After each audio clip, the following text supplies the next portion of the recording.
We'll get an adventure out of this yet, Barnaby. All day long, we wander around New York and nothing happens. Then we come to the quietest street in the whole city and suddenly Vandergelder. Is he still out there? Go look.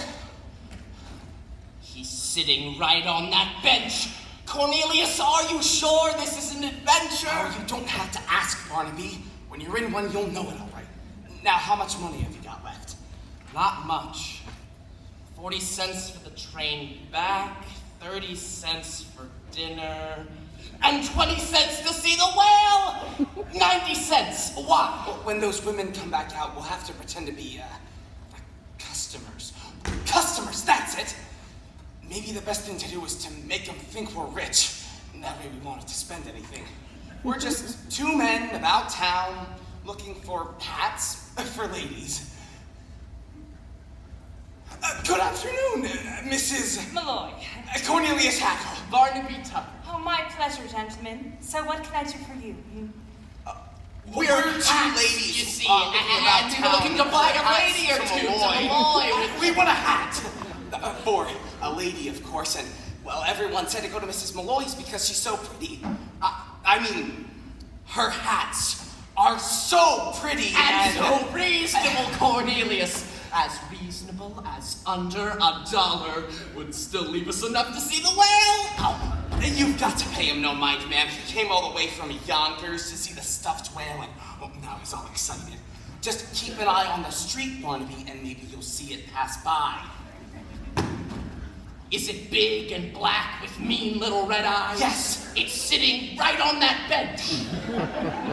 Excuse me, Mr. Hackle, but did you say Yonkers? Oh, yes, Yonkers, ma'am, and forgive my saying this, but you ought to see Yonkers one day. And by that, of course, I mean perhaps Mr. Malloy would like to see Yonkers as well. Oh, no, Mr. Hackle, I'm a widow. You hear that, Barnaby? She's a widow!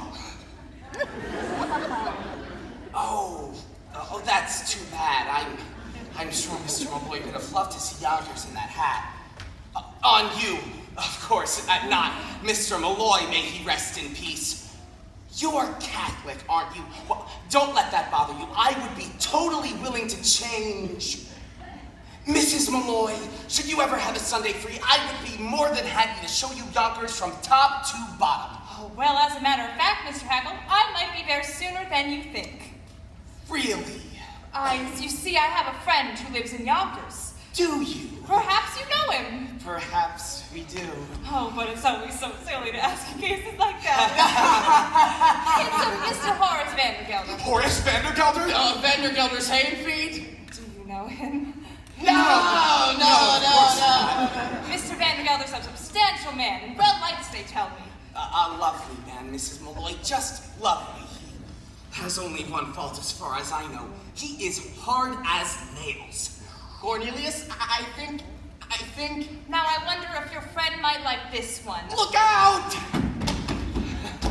Excuse me, Mrs. Malloy.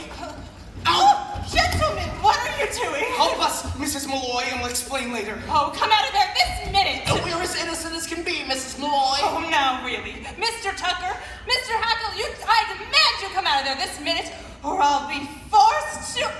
Hello, Mr. Vandergelder. Mrs. Malloy, I don't suppose Mrs. Levi is here, is she?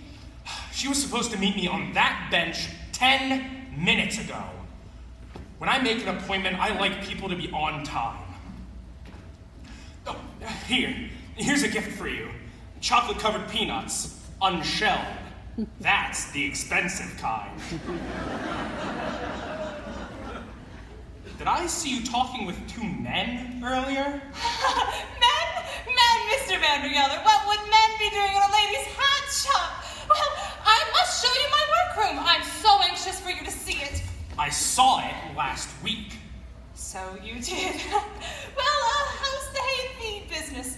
I hear you have 3 friends, all hard as nails. What on earth are you talking about? Yonkers. I hear it's a very beautiful city. And who's been telling you about Yonkers, might I ask? Nobody. A friend? What friend? Well, you see, He? A customer, Mr. Vandergelder. Someone well-to-do, as a matter of fact. He was in here buying hats for ladies. Although, it's always so silly to ask in cases like that. It's a Cornelius Hackle. Did you say Hackle? Why, yes. He happens to be my head clerk, that's all. Mrs. Malloy, I demand an explanation of this. And I am going to give it to you. Why should she know Cornelius Hackle? Everyone in New York knows Cornelius Hackle. Why, he's at the opera, in all the fashionable homes. Why, he's at the Harmonia Gardens restaurant 3 times a week. Impossible. He's only got $146.35, and I keep it in my own safe. Oh, Mr. Vandergather, oh, you're killing me. He's one of the Hackles. They built the canal. What canal? The Erie. Both.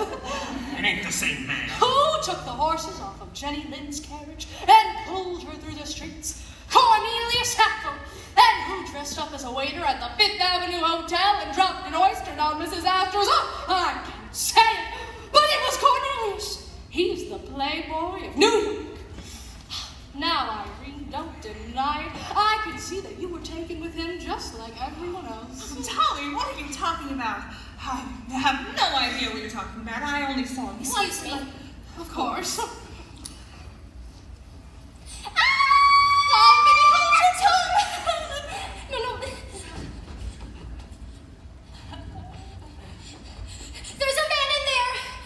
Hold on, if there's a man in that closet... No, Mr. Vandergather, you can't.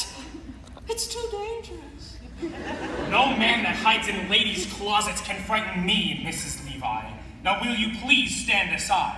No man indeed, and I am sure you would make fine work of any man. Oh, those muscles, I can see them now rippling back and forth under your coat.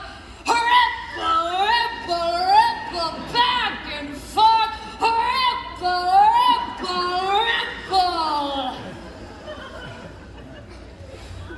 For the last time, Mrs. Levi, will you please stand aside? Stand indeed, Mr. Vandergelder. That is exactly what the court will want to know when you are accused of entering that closet without a search warrant. I mean, what do you stand for if you don't stand for the law of this great land? I know what I stand for.